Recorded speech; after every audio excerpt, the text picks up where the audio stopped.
चाणक्य को अंग भाग 1। आदि सदगुरु, सर्व आत्माओं के सदगुरु, सर्व सृष्टि के सदगुरु सतगुरु सुखराम जी महाराज ने दिन हो जीवा तारण जाज ने दिन हो मोक्ष रे मालका ने क्षमा गणी, केवली भगवंता ने क्षमा गणी। राम सभा में राम राम महाराज, आप सभी राम स्नेही भाई बहना ने राम जी राम सा। तो चाणक्य को अंग में प्रथम भाग में महाराज फरमाते हैं कि ऋग यजु श्याम अथर बण सोई, चारों वेद कुआई, मोक्ष मुगत की गेल विचारी, पशुवे वेद दिखाई। महाराज फरमाते हैं कि ऋग्वेद, यजुर्वेद, सामवेद और अर्थववेद ये 4 वेद कहलाते हैं। महाराज फरमाते हैं कि मोक्ष मुक्त की गेल यानी मोक्ष और बैकुंठ की प्राप्ति का विचार करो। वेदों का उच्चारण तो पशु भी अपने मुंह से करते हैं। आगे महाराज फरमाते हैं कि श्रोता वक्ता पंडित जोशी, बोल रया जग माई, डाला पान फूल फल सेवेर, गोड बीज गमनाई। श्रोता सुनने वाले और वक्ता सुनाने वाले, पंडित और जोशी ये संसार में बोल रहे हैं। डाला पान फूल और फल की सेवा करते हैं, इनको गोड और बीज की गमनाई। सुनने वाले और सुनाने वाले पंडित जोशी ये सब करणियों से फलों की प्राप्ति की ज्ञान, जिनसे फलों की प्राप्ति होती है उस ज्ञान को ही प्रधानता देते हैं। ये जगत में बोल रहे हैं। देवता और अवतारों की भक्ति करते हैं। डाला वे फल फूल की सेवना करते हैं। पार ब्रह्म की वे ब्रह्म के पद के ज्ञान की प्राप्ति नहीं होती है, तो ये गोड बीज का इनको गम नहीं, यानी इनको ज्ञान नहीं है। बाजी देख जगत सब भूली, धन ले गांठ चढ़ावे, जन सुख राम बूद बिन मूरख बादी नाव सरावे। महाराज फरमाते हैं कि बाजीगर की बाजीगिरी देखकर सारा संसार बोल रहा है। गिरे का धन यानी जेब से धन चढ़ाते हैं।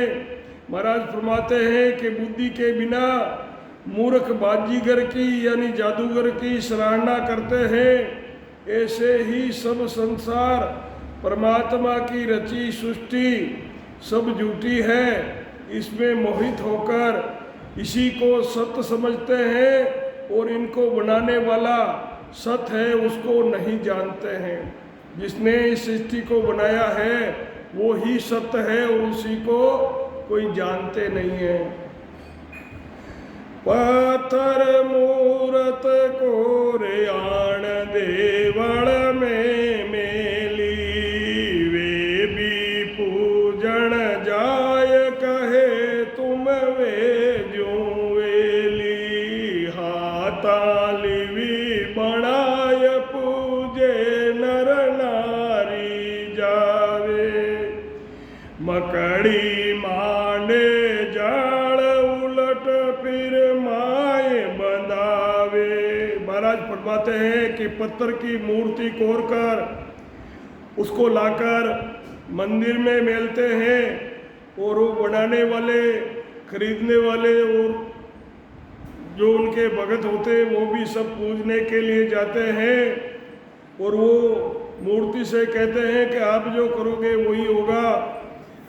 मूर्ति को महाराज फरमाते हैं कि हाथा लिवी बनाए, हाथों से बनाकर पूजे नर नारी। मकड़ी मांडे जाड़, मकड़ी होती है वो जाड़ा बनाती है और उसी में फंसकर मर जाती है।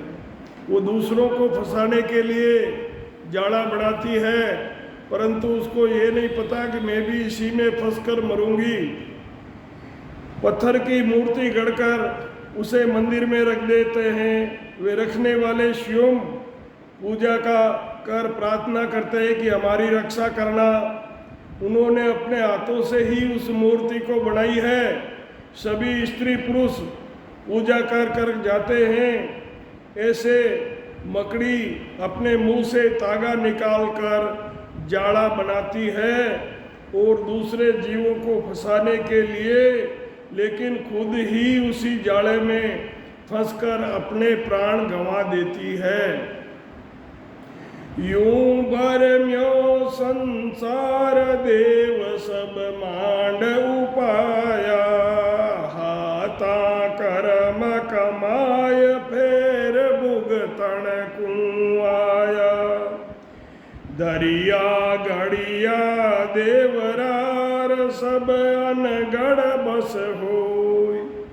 महाराज फरमाते हैं कि छिन पल करे सो शिष्ट, बसम चूरण सब कोई। महाराज फरमाते हैं कि इस तरह संसार भ्रम में रह रहा है। आत्म ब्रह्म सारी सृष्टि की रचना करता है। ये हाथा कर्म इसी तरह हाथों से कर्म कमाता है। जीव पद से सुख और दुख अपने कर्मों से भोगता है। ये ही भुगतन को वापस आया है। गढ़िया हुआ वे शरीरधारी देवता सब ही बिना गढ़ा हुआ परमात्मा के पद के आधार से है, अनगढ़ देव के आधार से है। सबको उसका आधार है। ये ही उसके सब बस में, उन्हीं के परमात्मा के बस में है। वो चाहे तो सारी सृष्टि को क्षण भर में, वे पल भर में भस्म कर सकता है और फिर वापस बना सकता है। पल में करे पैदास, छिन में सभी संगारे। पल में करे पैदास, छिन में सभी संगारे। यूं गड़िया सब घाट सकल अनगढ़ के सारे। महाराज फरमाते हैं कि एक पल में सारी सृष्टि को पैदा करके एक क्षण में उन सब का संहार कर देता है। ऐसे ही सब बनाए हुए आकार उस अनगढ़ परमात्मा के बस में हैं। आगे महाराज फरमाते हैं कि सरगुण नाम अनंत ताई, गिनती नहीं जानी। ब्रह्म एक निर्धार ताई की नाई पिछाणी। दे लग साचा नाम पूज सेवे तन सोई। वृक्ष बिना के छाय जड़ मूरख नहीं होई। गेणो बाज मिटावियोर कह नाव के कोई। दे पड़िया सुख राम केर सबे नाव इम होई। महाराज फरमाते हैं कि सरगुण यानी जो आकारी है देवता, आकार के इनके अनंत नाम हैं। उनके नामों की कोई गिनती नहीं है। ब्रह्म का नाम एक है और वो ब्रह्म निराधार है, उसको किसी का आधार नहीं है। वो स्वयं की शक्ति से चलता है, उसको कोई नहीं पहचानते, यानी उनके ज्ञान को कोई नहीं जानते। जब तक शरीर है तब तक ही नाम सच्चा था। जब तक शरीर होता है तब तक ही उसके नाम से पुकारने पर वो सुनता था, जवाब देता था।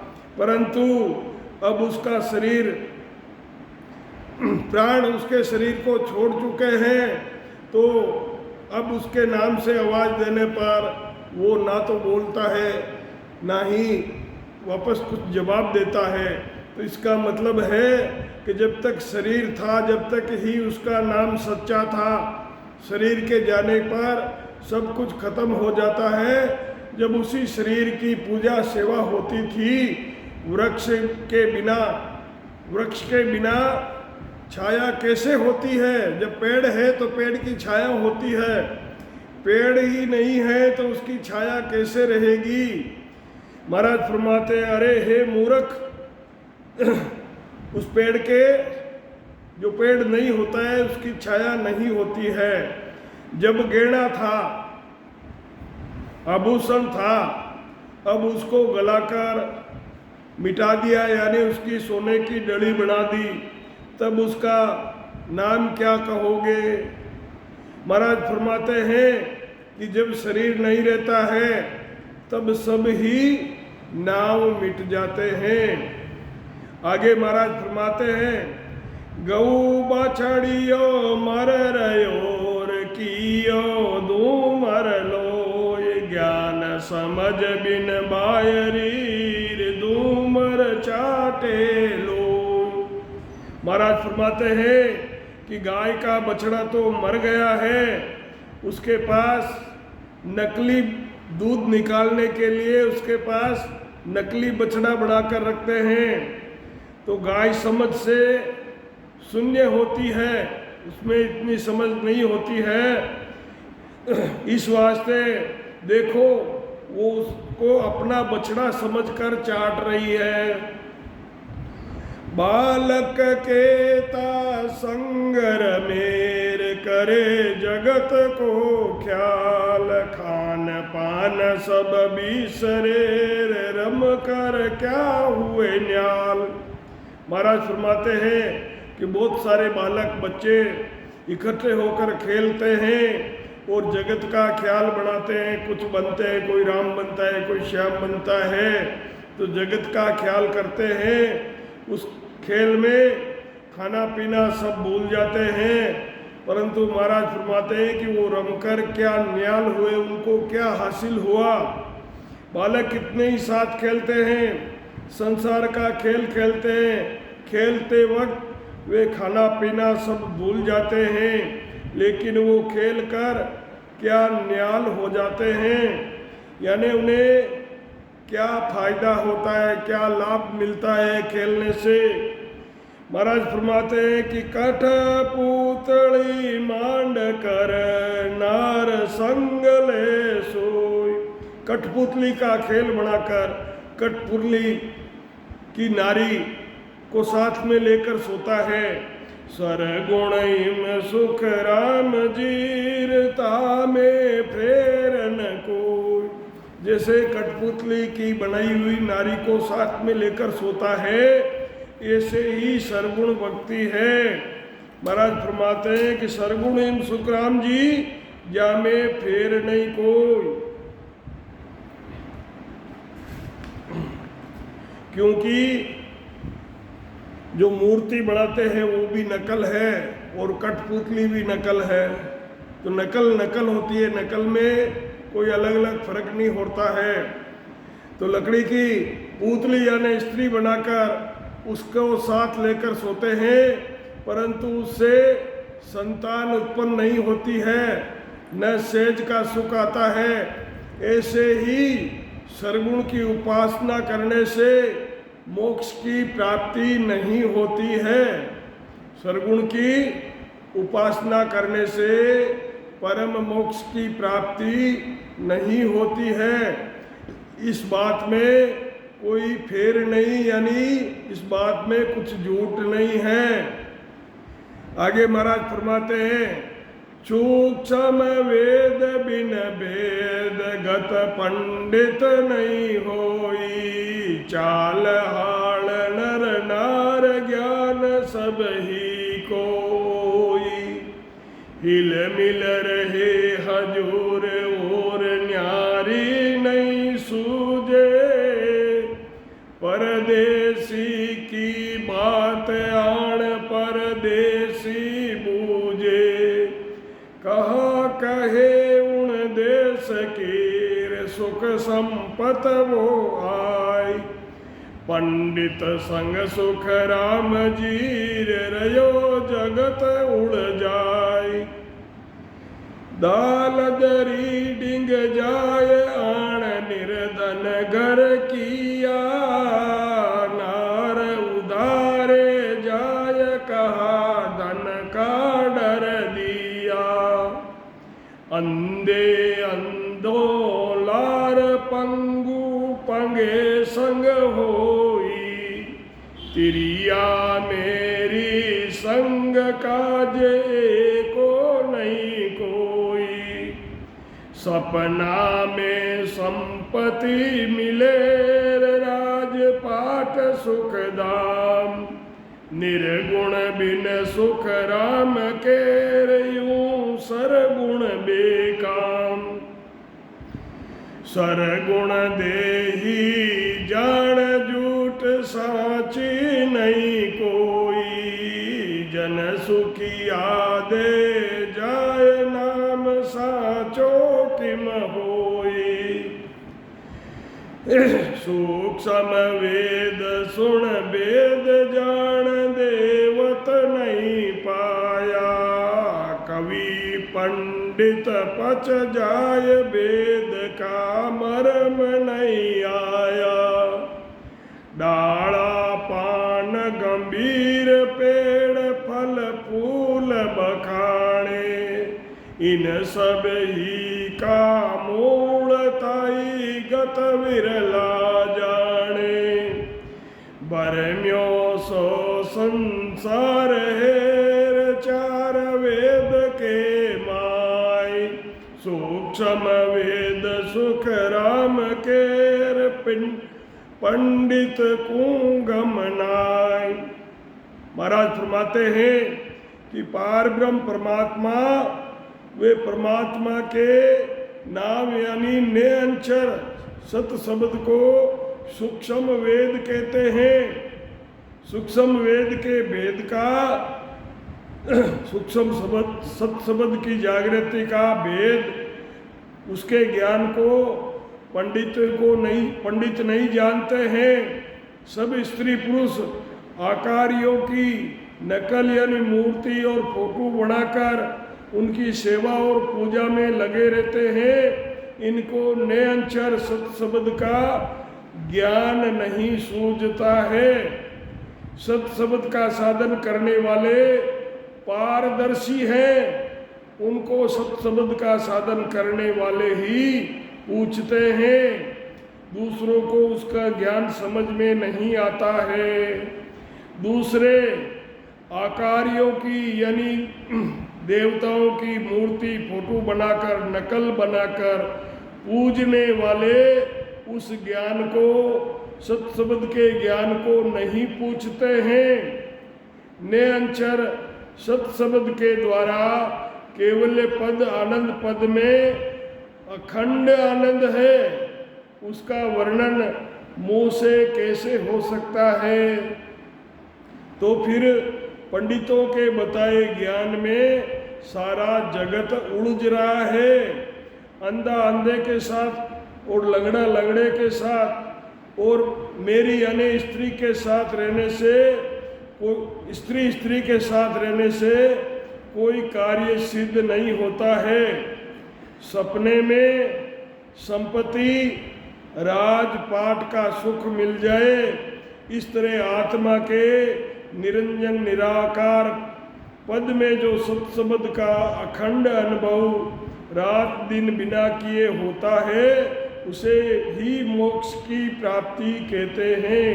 सपने में जो सुख और संपत्ति राजपाट मिलता है वो सपना समाप्त होने पर वो सब स्वतः ही खत्म हो जाते हैं। तो महाराज फरमाते हैं कि सत शब्द का अखंड अनुभव रात दिन किए बिना होता है, उसी से मोक्ष की प्राप्ति होती है। वाणी के आधार से जो भक्ति होती है, जैसे मुंह से बोल के जो जिस मंत्रों का जाप करते हैं, सत शब्द की साधना करते हैं, वो भक्ति होती है, वो सरगुण की भक्ति से, जो मुंह से बोलकर जो साधना करते हैं उससे मोक्ष की प्राप्ति नहीं होती है। शरीर सरगुण है, और सरगुण है तो झूठा है, क्योंकि ये कुछ दिनों के लिए ही है। यहाँ पर झूठा है क्योंकि यहाँ रहने वाला नहीं है, कुछ दिन के लिए है।